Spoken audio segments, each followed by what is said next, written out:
And hello everybody, this is episode number 32. This one's going to be fun. I'm calling it Hidden in the Marais. I am at the National Archives building at the moment, and this is a very, very special place. I've got my first live viewer, otherwise you're probably listening to me on the replay. Allez-y si vous voulez. There are some people that I'm blocking currently, so I'm telling them they can pass through if they like. So this is a very special spot. The National Archives, we're going to get really into some of my favorite hidden spaces in the Marais, which when I'm not tour guiding, when I'm not writing or photogging, I'm always here. I'm always hanging out in this area and always discovering something new. Hello, Suzette and Catherine Barnett. It's so nice to have you here. Heather Jackson, fantastic Heather, is in Paris actually, Heather Jackson. Hello to you and your fantastic husband. So where am I here? I'm at the National Archives, and let's get going here. Don't you already feel like you're not in Paris, right? This little place is one of my favorite hidden spots, and it's tucked away, and I'll explain how to get back here, but let me show you what's going on. So the National Archives building is in one of these old mansions that we call a hotel, an hôtel particulier. It's the Hôtel de Soubise from the 1700s, and it's really one of the finest, it was the last grand hurrah as far as the mansions in the Marais. And I just feel like when I'm back here near the archives, which this building is used for now, I just really feel like I'm in a bit of hidden Paris. And let me show you what's to the left here. Hello, Peggy Baker. Hello, Janet Hoover. It's great to see those names pop up. So here I'm looking east, and there are several little sections in this garden attached very discreetly in the back or on the side of the National Archives. Look, benches, these old relics, ruins from buildings that didn't quite make it in Paris. These are rose bushes, if you can make that out. In fact, let me go around this way too. So we've got beautiful old architecture here. Beautiful floral arrangements going on in the garden. Do you see that? Oh my goodness, we're going to get some great compositions. Wow, I'm excited for this. Super fan Missy Lamb is here. No surprise there. Such a great supporter, Missy Lamb. Do you see that? Another old ruin from a building. Could be the Tuileries Palace, or it could be something else. So rose bushes over that way, and we could easily hang out there, but there's plenty more to show you behind me.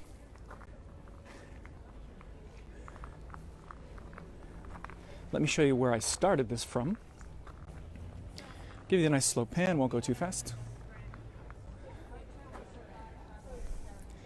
Very secluded here, this park. Already 161 of you live, fantastic. I'm so happy to have you here. We are going to pop through this way. There seems to be a tour going on here. But because we're in the city, it's a hotel. Yeah. And very often they're named after the people that lived here. Yeah. Hello, Vicky Marsh. Hello, Diana Moraga. Boy, I'm going to have to stop here for many beautiful, beautiful compositions. Wow. Julia Gray's in North Carolina. Thank you for joining me. From all four corners of the world, I'm so glad that you're joining me here. The name of this one is Hidden in the Marais, so we're going to explore some of my favorite hidden parts of the Marais. And here we're at the National Archives building. If you're just joining us, Les Archives Nationales. So you have these green spaces one after the other.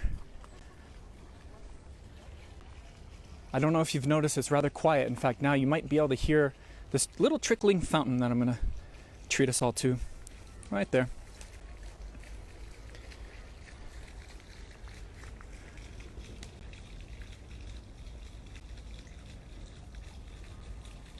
Hey, it's Hassan Manning. You guys got to check out Mr. Hassan Manning, fantastic actor from New York who took a tour with me.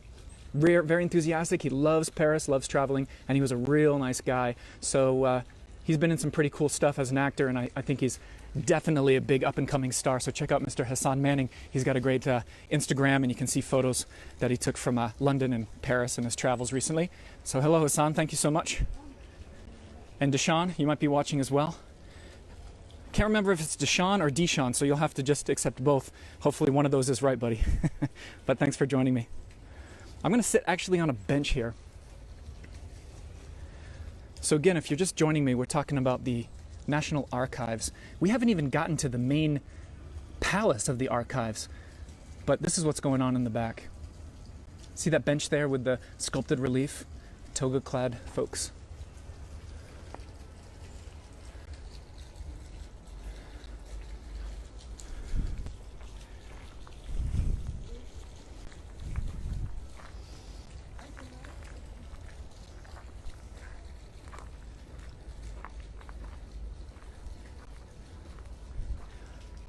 Excellent, almost 200 of you live.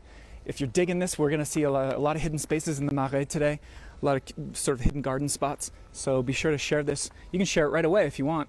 Let people know on your page you can share this live video. So there we are, the Hôtel de Soubise from the 1700s, used as the National Archives today. So the archives essentially was born out of the French Revolution. They actually the French wanted to preserve those documents, the new Bill of Rights, the new constitutional documents that were starting part of their new republic that they were creating, and they were very precious. So they wanted to preserve those and protect them. So they started the National Archives in 1790, and then eventually Napoleon Bonaparte, as emperor, soon moved the archives over into this palace, the Hôtel de Soubise. Look at that. Now, you can probably hear that siren, right? So, we are still in the heart of the Marais. We are still in the center of town. But there's a great hidden quality to all of this. Let's move on, because there's always more to see.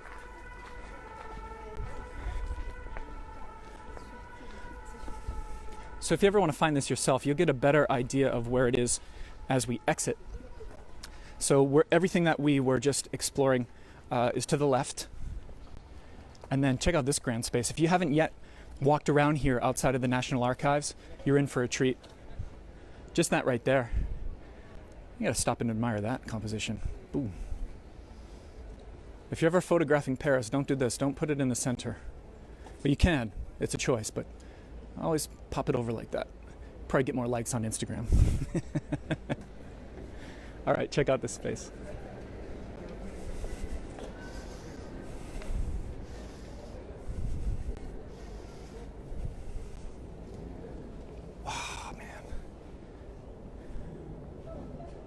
Still makes me speechless.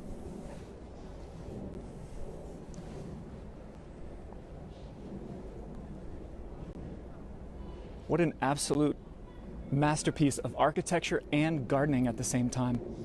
And you can see the other buildings of the other apartment buildings of the Marais. Hôtel de Soubise, early 18th century.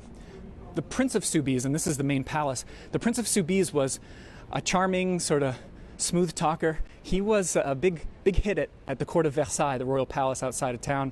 And he basically became friends with all the best sculptors and the painters and the interior decorators and the gardeners and the architects of Paris. And because of that, he was so well liked in the royal court, he assembled a dream team, essentially, of builders, and he created what was really, as I said earlier, the last hurrah of the grand hotels, the grand mansions of the Marais. Why is it the last one? Well, because soon the French Revolution is going to kick off, and they're obviously going to, shut that down, and they'll confiscate this, and it would be used as the National Archives. Let me scooch down here, use my quads. Oh my goodness. Oops, sorry about that. I actually wanted to go up like that.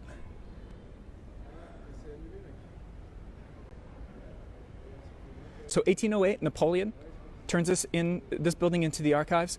They say if you put all the documents inside of here, the documents of the history of France, if you put them end to end, it would be 370 miles of documents. Think about that for a minute. About 600 kilometers of documents end to end. And when Soubise, the prince, built this, it was at a time when courtyards were really a symbol of your stature. In other words, if I'm a visitor and I walk through the door behind me, the main entrance, the amount of physical distance I have to traverse was really symbolic of how important the person was inside. How long does it take? How far do I have to schlep to get to that person? So there was really a psychological sort of subtle mind game. And so Mr. Soubise here, the prince, you can see he really went for it because this courtyard entrance is just grand. And even the king at Versailles was asking about the prince's abode. And just to have the king asking about your palace, that was a big deal. And one thing that the king was impressed with is what we call a colonnade, or perhaps colonnade in English. Sometimes I get my pronunciations mixed up, to be honest. Not only down low can you walk around under the rain, and we actually do have a little rain today. I hope it doesn't get too bad. But up top, do you see the balustrade there? Man, the prince and his friends and his lady friends could walk all the way around through the building. People are saying they'll take the car too. I'll give you all a nice shot of that car when I can. Look at this, it goes all the way around. Let me give you the slow pan. The National Archives. Now they're still using this, the National Archives, and inside they have something called the Armoire de Fer. And I want to explain what that is. That's where all the precious documents are of the French Revolution. It's basically called the Iron Cabinet, and it's considered a masterpiece of its kind. There's a thick wooden door first, and then when you open that up, you have two huge vault doors of forged iron with 4 locks, and it takes 3 keys to open up those 4 locks. So they heavily guard those revolutionary documents and will and testaments of the kings and whatnot. I'm sure we got a couple of car fans out there, so let me just show you what's going on here.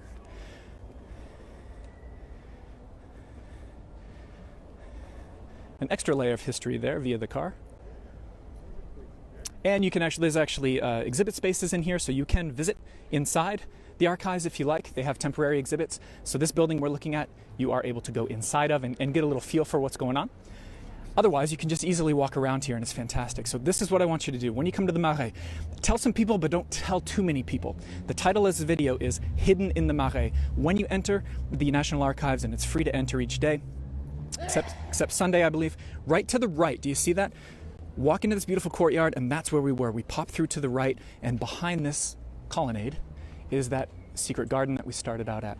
If you're just arriving and you didn't see the hidden little garden, definitely watch the replay here on my Facebook page, because you want to know where that thing is.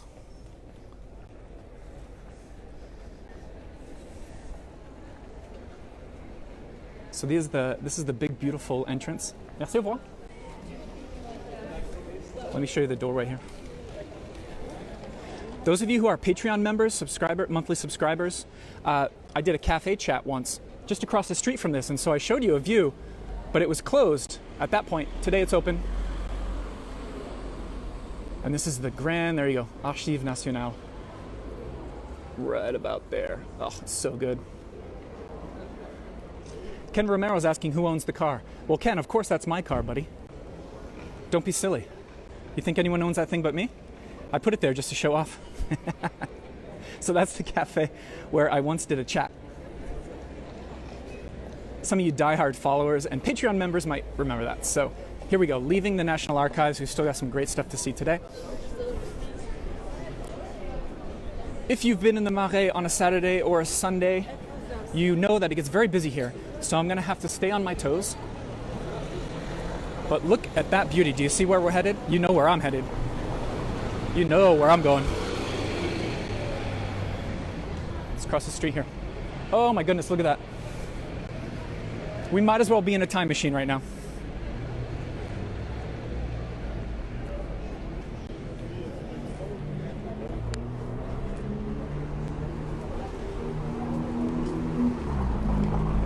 Jennifer Warren in the comments laying down some stats on that car. Nice. Clearly you know a lot more than me about cars. Thanks for that, Jennifer. Okay, we're on the Rue des Archives, or the Street of the Archives, and I just want to show you this beauty. A leftover from the 14th century. You guys deserve a better view than that, so let me come over here.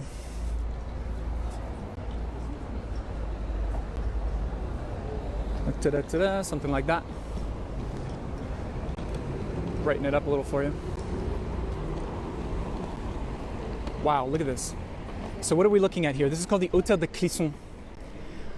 And it used to be it was the former palace that the archives are now in. That palace we were just looking at actually arrived in the 1700s, but long before in the Middle Ages, this was here. What a beautiful hunk of medieval civil architecture. So 1370s, 1380s, they removed a wall, Charles V, a medieval wall that protected the city, not too far from this area. And people started to build around here, but the guy here was a general. This plot of land was given to a very nasty and combative general in the King's Army. And if you can see that beautiful old faded painting above the doorway. So this guy, this general, even though actually I misspoke, the medieval wall was built, actually, so he didn't need to protect himself, but he decided to do so with this fortified structure Beautiful turrets, those columns. And it's really the only remnants of 14th century civil architecture that we have. So I just wanted to give you a glimpse of that. There we go. Lighten it up a little bit. Fantastic. That's called the Hôtel de Clisson. There was a famous and actually very infamous and bloody massacre called the St. Bartholomew's Day Massacre, 1572. And they say that the order was given from one of these windows to the assassins to go and start the massacre. So it didn't end too well for the Protestants. In 1572, a few thousand of them perished. St. Bartholomew's Day Massacre, if anybody wants to check that out and learn a bit more about it.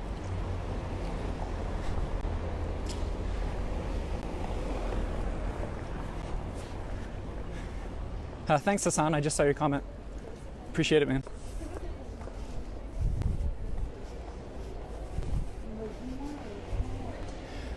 So you may have heard me or other folks online or in books talk about something called a chasse-roue. And a chasse-roue actually are these little, usually a little piece of metal or stone that is meant to keep the wheels of the carts and the carriages from gouging out the corners. You know, at least when there were carts and carriages. These right here, though, did the trick in a very, very beautiful way. So there's one right there, and then one on the other side. These are probably some of the most beautiful sort of anti-gouging chasse-roue here at number 45 on the Rue des Archives. That's a bit of a mouthful. Rue des Archives. Gorgeous. Those must be from 17th century, even older.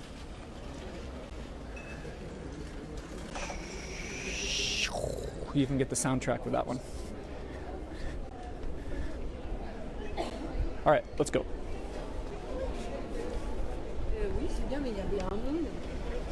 Phyllis is asking me, how do I spell something? How do I spell what, Phyllis? You'll have to let me know in the comments. Hopefully I'll see your reply. Here on the Rue Rambuteau. Oh, about the chasse-roue. Chasse-roue is spelled C-H-A-S-S-E space R-O-U-E. Hope you got that, Phyllis. Look at this, right on the Rue Rambuteau. Can you make out the carved elements, the sculpted faces here?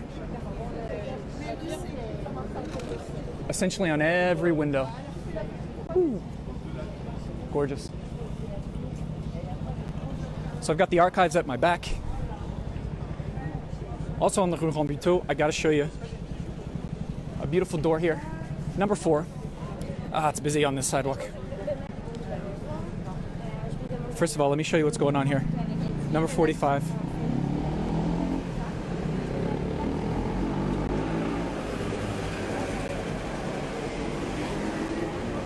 So we've got some very Renaissance style looking personnages here, characters, with, you know, the 2 larger heads, but also these beautiful small ones, 3 small ones, if you can see that are pointing out, sticking out rather. And then we'll follow this detail down because the door handles are great too here at number 45. I got to show you this. Pamela Widmer says, I must always remember to look up, but here we're going to look slightly down. Look at those beauties. Oh, yes. So good. I really love when these handles, you know, sometimes they have lion heads and wolf heads, but I love it when it looks like they're really gnawing and digging into the door handle. Like, they're not going to let you have it, right? They're not going to let it go.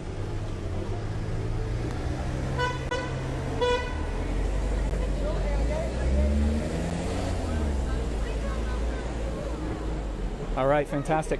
Let's get off the beaten track here and find a slightly quieter street, because this one is always busy on a Saturday. My goodness.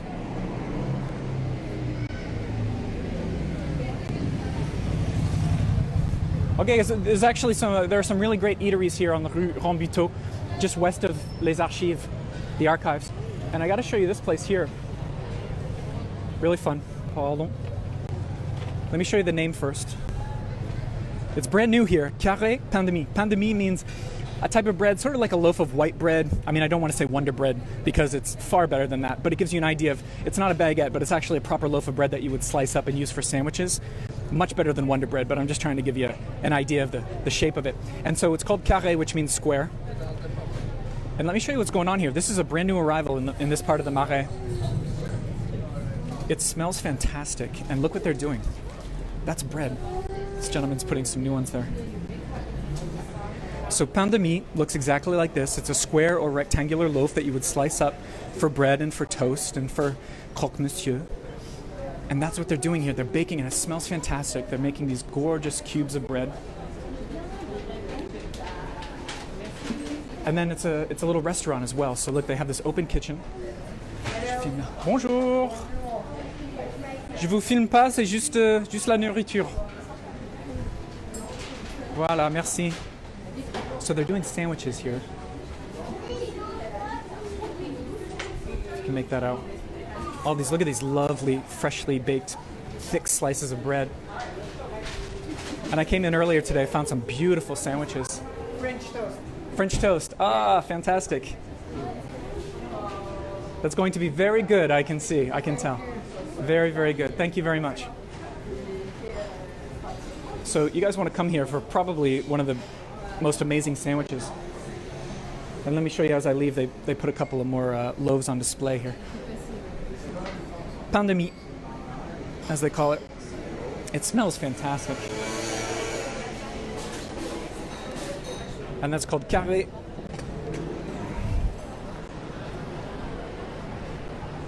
Pop down this little street here. Find a little bit of peace and quiet, I think. I've actually got another great hidden garden to show you. And there are some people in it today.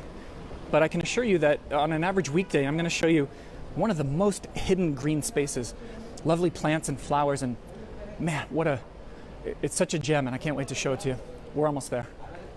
I'm going to give you guys a couple of good coffee locations too. This place is cute here. It's called La Maison des Contes et d'Histoire. So the house of fairy tales and stories. So what they do, it's basically they focus on the telling of stories and fairy tales. So it's great for families, great for kids. They actually will teach you how to tell stories. They have readings and a library inside with a bunch of great old French fairy tales and things like that. They call them contes, les contes.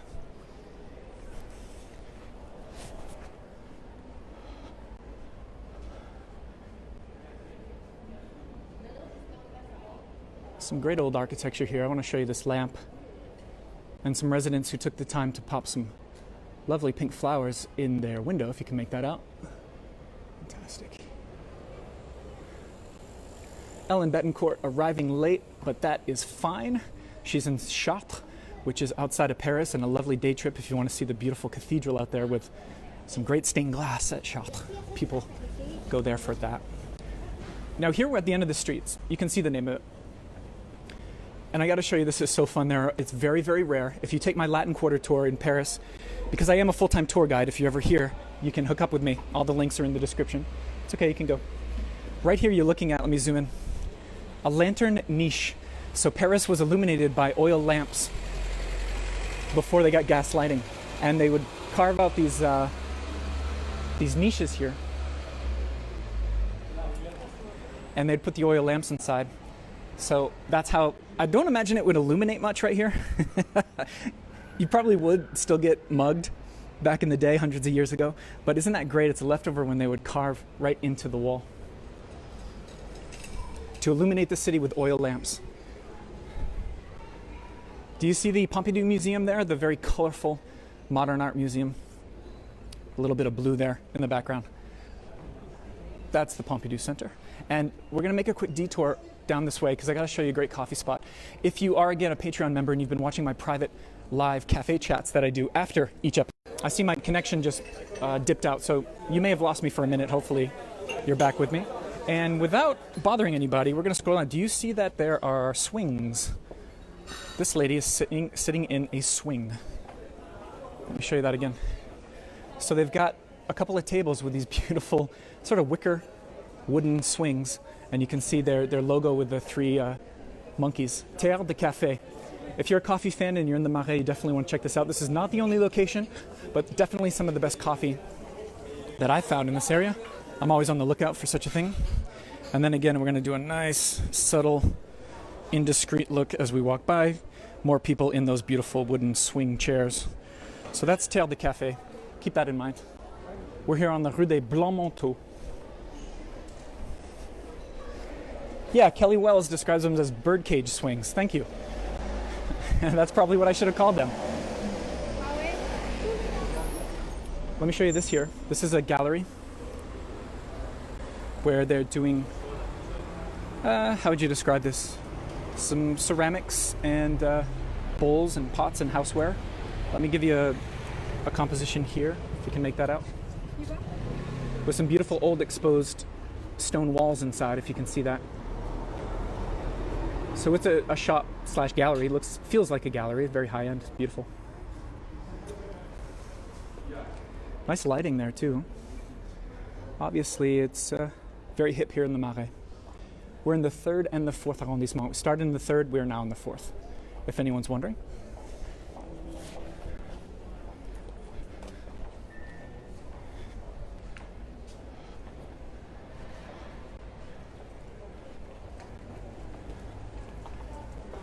This street's a little quieter. I'm appreciating it.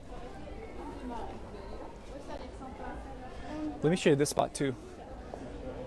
This is a beautiful address here at number 33.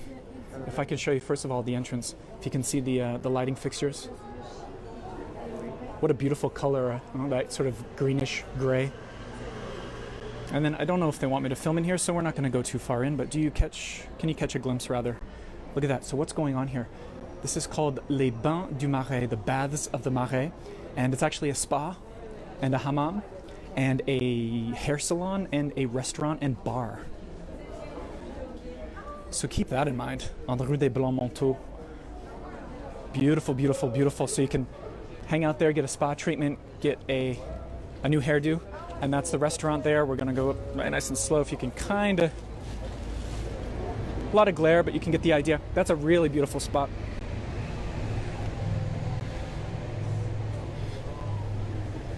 I will remind you, if you're not yet a Patreon member, there's a link in the description here, and this will go up on replay on my Facebook. If you want to support this project, if you're happy and you want it to continue to survive and thrive with a new live video every week, go ahead and sign up on Patreon. What you will get is, PDF maps of my walks, and you don't have to remember what's going on in these videos. I will send you, or post rather online, a PDF map for your own exploration. You can see exactly what we've done in these videos. So here we go. You can see the crosswalks here. We're done slightly differently. You can see the rainbow. I'm in the street. I'm going to get out of the street. Particularly in this intersection.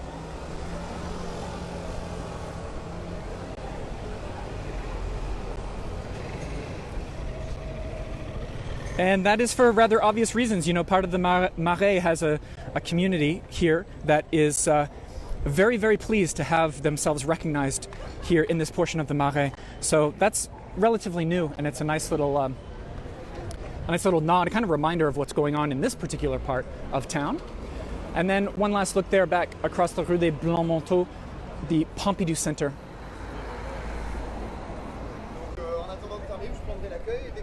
And then I've got a couple more things to show you. I promised you another nice secret garden.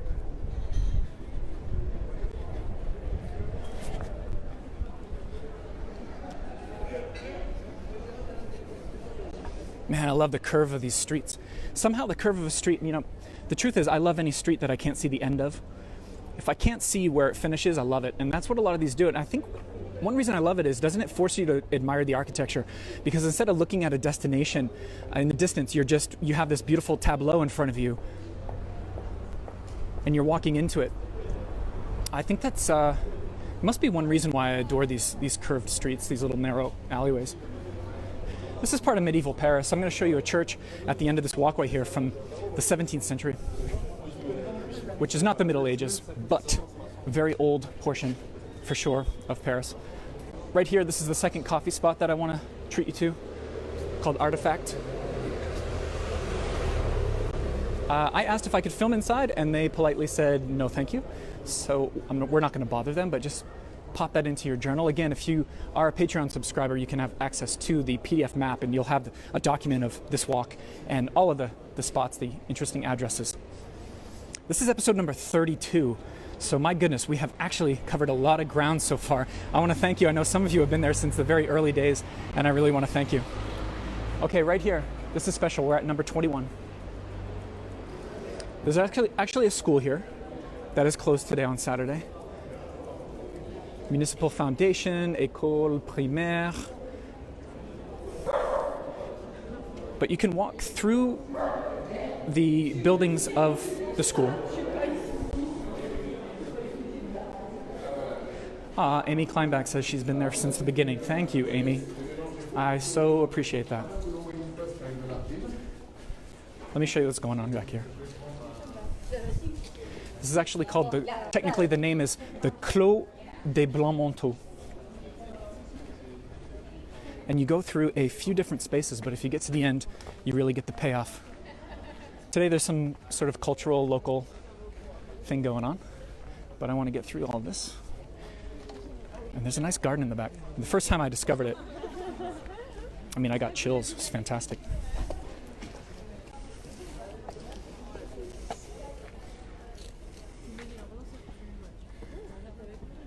This.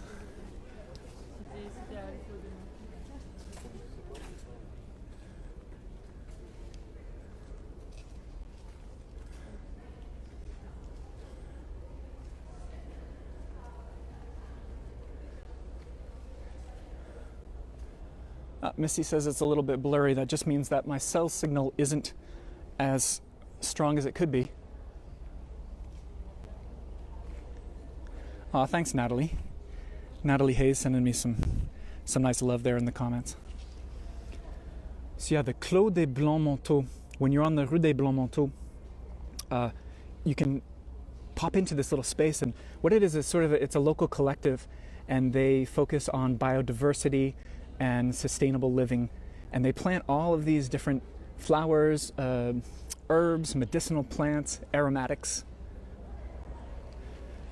And in rose season, it's beautifully in bloom with roses, and then other times of the year like this, you still get a really nice shot of color. And you know, again, it's Saturday, so there are people here, but I guarantee you come here on a Tuesday or a Wednesday, you are going to have this place to yourself, and you're going to feel like you have absolutely found a hidden oasis in the Marais. Allez-y, c'est bon. Merci.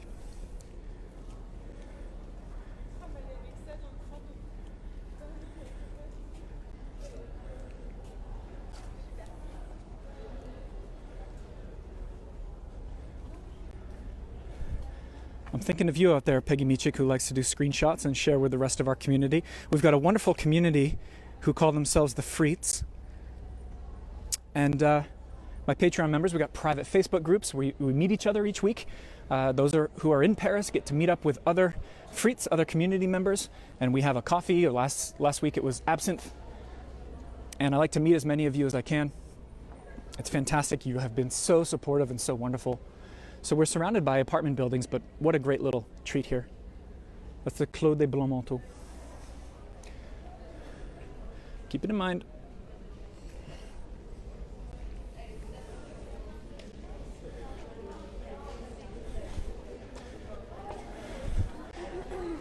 This that you see here with the tents isn't usually here. This is a Saturday thing.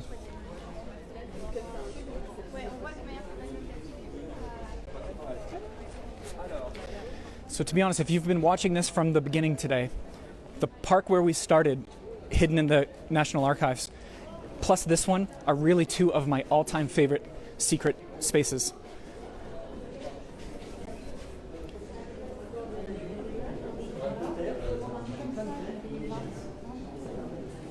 Superfan Missy Lamb called that a dreamy space. I think that's well said, Missy.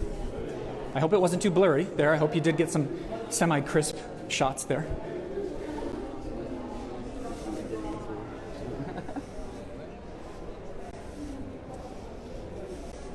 So, cafe chat for my members in our private Facebook group. After this, we got a special one because guess who contacted me at the last minute this afternoon? Miss Veronique from French Girl in Seattle. So she is in town. I know a lot of you are fans of French Girl, and we had a cafe chat previously, she and I, and we had a grand old time. It was really fantastic. So she contacted me last minute and said, hey, if you don't have a guest for the cafe chat, would you mind if I stop by? I said, absolutely, you're always welcome. So we are going to see her at the end. In fact, after this church that I show you, we're going to enjoy a private chat with French Girl in Seattle. Let me show you this church. We're going to finish with the Église des Blancs-Manteaux. You know, all around here we have a street and a garden and whatnot, and it's all Blancs-Manteaux, Blancs-Manteaux. What that means is white coats. And there used to be, in the 13th century, there was an order of monks here in a previous version of this church, and they all wore white coats. So they were the white coats. And you'd see the priests and the monks walking around dressed in white, and the white was meant to symbolize the purity of the Virgin Mary. And so that was many centuries ago, but the name has survived here, and this church is still named after them. Now, this facade that we're looking at is interesting. This isn't the original facade of the church. What happened was Mr. Haussmann, Baron Haussmann in the 1800s, you may know of him. He was redoing Paris and giving it a makeover and destroying a lot of buildings, putting in those boulevards and avenues. Well, on Ile de la Cité, where Notre Dame is, one of the churches was just destroyed. They flat out just leveled it. But they decided to take the facade here, and a guy named Baltard, famous for the stalls at Les Halles, those big, beautiful iron stalls, he took this apart stone by stone, and Mr. Baltard had it moved from Ile de la Cité up here into the Marais, and then they reassembled the facade stone by stone. So a great repurposing and recycling of a Baroque facade. Really lovely stuff. It's from the very early 1700s, what we're seeing here. And then let me just take you inside. Depending on cell signal in there, we'll either just say hello to this church, or we'll get a little more in depth.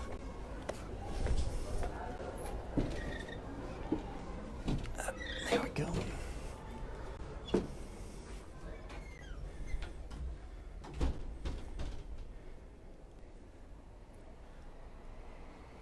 Now, like myself, I know a lot of you are always fans of a good old church. Do you see right away that pulpit? Oh my goodness, the pulpit is one of the highlights here. Let's see how close I can get.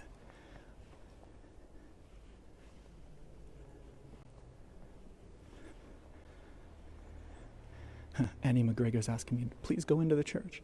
Well, we're in, Annie. This one's for you. I know Annie loves a good church. Let me get close. Hopefully, I know it's dark. Can you make out these beautiful panels?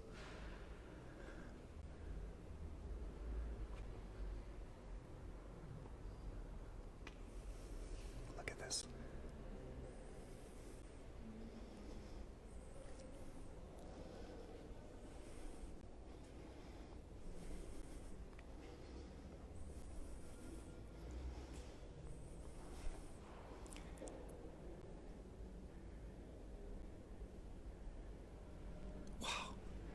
Absolute masterpiece.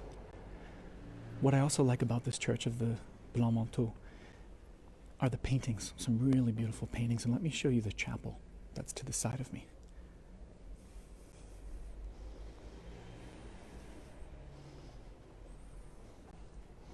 It's the chapel of Saint Genevieve, who's one of the patron saints of Paris.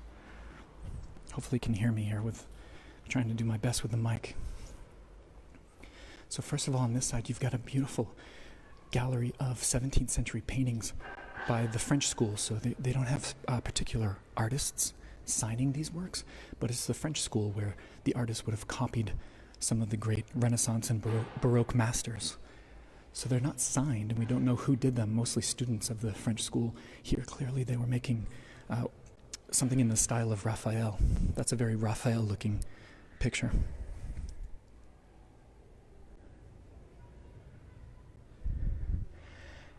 And again, the title of this episode is Hidden in the Marais. These 17th century beauties, even though we don't know the exact artists, really are your own private art gallery. Now, I admit it's going to get dark over in this corner, but you come here in person, you'll be able to admire these beauties.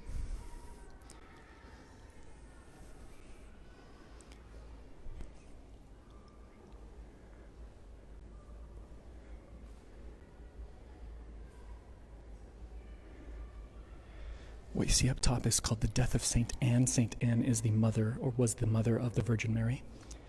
If you look at the facade of Notre Dame Cathedral in Paris on Ile de la Cité, there are 3 portals, 3 entrances to the church, and on the right-hand side is also dedicated to Saint Anne, and there we can see her death there.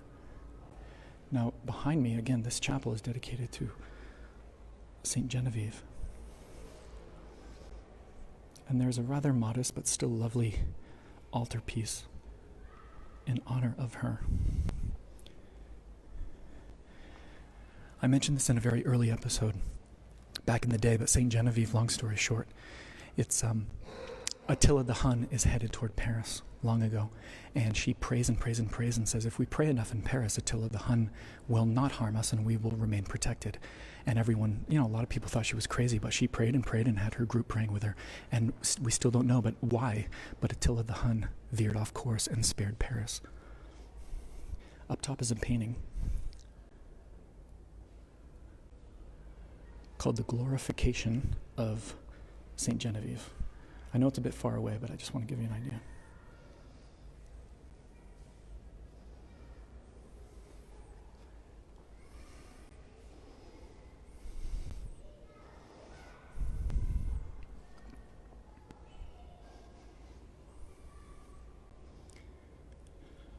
There's a fun little modern piece of work there next to it.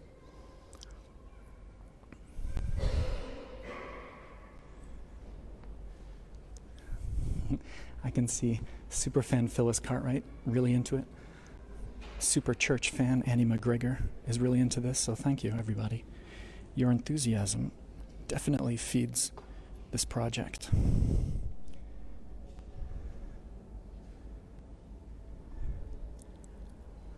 More beautiful paintings on that side. We don't have time to look at all of them, but you can come here yourself. Again, just an absolutely overlooked church.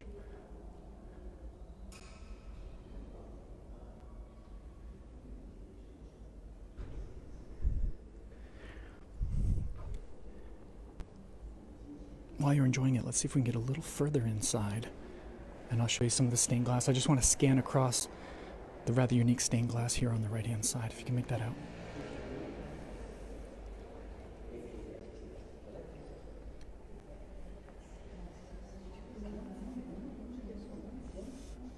Missy, I saw that comment. You just made me laugh.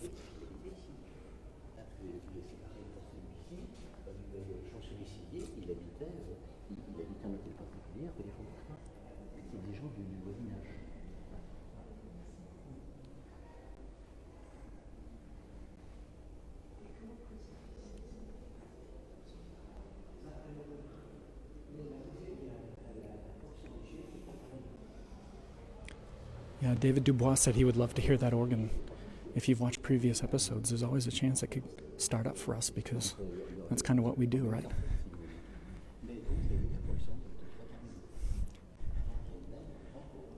Oh, there's the pulpit again. Come on, look at that.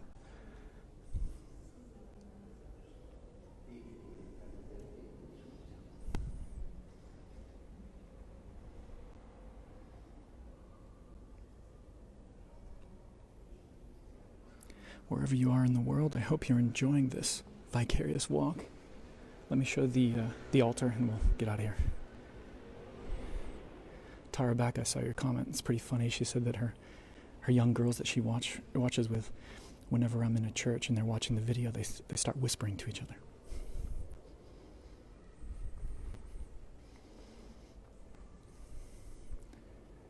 I should switch arms. I'm getting a little shaky here. My shoulder after a while gets a little bit fatigued, but I'm not complaining. But if the camera ever starts shaking, that's why. All right, let's get out of here. I'm going to check the time because we have a date with French Girl in Seattle. It might be too dark for you here, but let me just show you the wood carvings.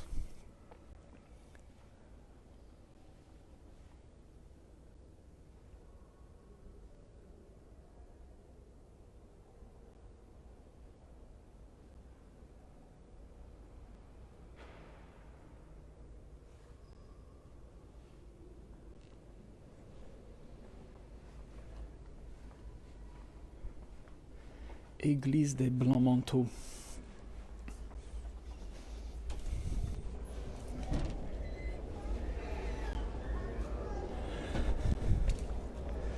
Okay. So let's see how we're doing for time. I think we're going to call it good. We're going to go down, actually not this street here. We're going to go down the other street because that's where French Girl in Seattle is waiting for us. Now, I felt earlier like I was having a good hair day. Let me switch the camera and find out. Yeah, not bad. So, This is me, full-time tour guide, vlogger, Instagrammer, photographer, writer, blogger. I said that already. Instagrammer. I said that already. But anyway, contact me if you want to take a tour when you're in Paris. I do this full-time. Every week I do this live stream. And Patreon, you can subscribe, you can become a member, support this, and also get a lot of perks and rewards along the way. And I think that's about it. I don't know, what's the verdict on the hairdo? Anyway, let's look at Paris instead. I'm going to show you one last hip little spot here. It's actually the address. Oh, I see French girl. It's the address where she and I are going to have our private cafe chat. So again, if you are a member, you can go to our private Facebook group, and we're going to do another live stream with this lovely lady right here. Hello, Vero. I'm going to show them L'Improbable, which closed a year ago. Okay, so it closed. This is the new Improbable. Okay, this is the new one. I love it. So this actually, the cafe I wanted to go to is shut down now, and this has replaced it. Paris is always in movement, so that can happen sometimes. But anyway, we're definitely going to grab a table, right, Vero? And we're going to have a lovely private chat. Vero's got some good content. That's okay, don't worry. And we will see you very soon.